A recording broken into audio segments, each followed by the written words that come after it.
Et il s'avère qu'à cette époque-là, on jouait contre un certain Wael Nasri. Et en fait, bah, il nous a détruit notre QB en fait. À cette époque-là, tu n'es pas encore quarterback, contrairement à aujourd'hui.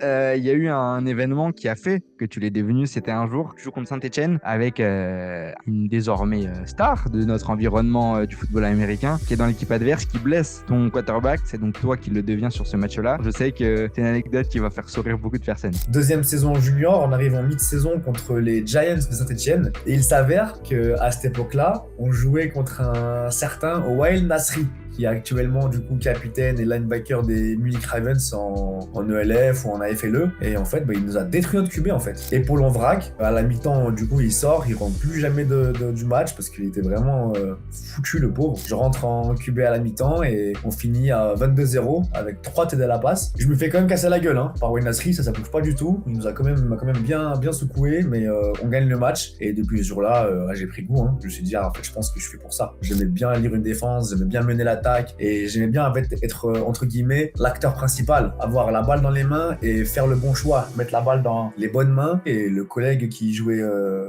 QB de base, bah, il est passé receveur et safety. Et il joue encore d'ailleurs safety actuellement, aujourd'hui encore.